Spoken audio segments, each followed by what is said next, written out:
देशात सर्वत्र स्वातंत्र्य दिनाचा उत्साह पाहायला मिळतोय। पंतप्रधान मोदींनी लाल किल्ल्यावर तिरंगा फडकावून भारत मातेला अभिवादन केलं। लोकमत ग्रुपच्या वतीने 18 ऑगस्ट रोजी लंडनमध्ये होणाऱ्या ग्लोबल इकॉनॉमिक कन्व्होकेशन सोहळ्यात विविध क्षेत्रात उल्लेखनीय कामगिरी करणाऱ्या आर्यन्स ग्रुप ऑफ कंपनीचे CEO मनोहर मुकुंद जगताप यांना कोहिनूर ऑफ इंडिया हा पुरस्कार प्रदान करण्यात येणार आहे। पुण्यातील 60 गणेश मंडळांनी एकत्रित भूमिका जाहीर करीत लक्ष्मी रस्त्यावर सकाळी 7 वाजता विसर्जन मिरवणुकीत सहभागी होण्याचा निर्णय जाहीर केलाय।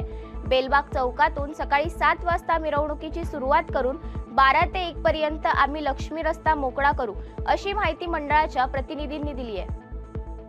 संतश्रेष्ठ ज्ञानेश्वर माऊलींच्या 750व्या जयंती वर्षाचे औचित्य साधून काल संपूर्ण महाराष्ट्रातील शाळांमध्ये लाखो विद्यार्थ्यांनी पसायदान म्हणून माऊलींना अभिवादन केलं।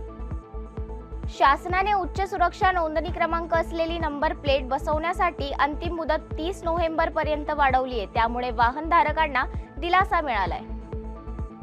वरळी येथील बहुप्रतीक्षित BDD चाळ पुनर्विकास प्रकल्पाच्या पहिल्या टप्प्यातील 16 रहिवाशांना काल मुख्यमंत्री आणि उपमुख्यमंत्र्यांच्या हस्ते घरांच्या चाव्यांचे वाटप करण्यात आले। उर्वरित लाभार्थ्यांना 18 ऑगस्ट रोजी चाव्या देण्यात येणार आहे।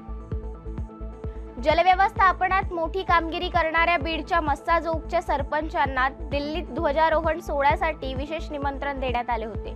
त्यानुसार सरपंच वर्षा सोनवणे यांनी दिल्लीतील ध्वजारोहण सोहळ्यात हजेरी लावली। अक्कलकोटला स्वामी समर्थांच्या दर्शनासाठी येणाऱ्या भाविकांची संख्या वाढतेय। येणाऱ्या प्रत्येक भक्ताची सोय व्हावी या उद्देशाने अन्नछत्र मंडळाकडून 5 मजली अत्याधुनिक महाप्रसाद गृहाची उभारणी करण्यात येत असून लाखो भाविकांना याचा फायदा होणार आहे।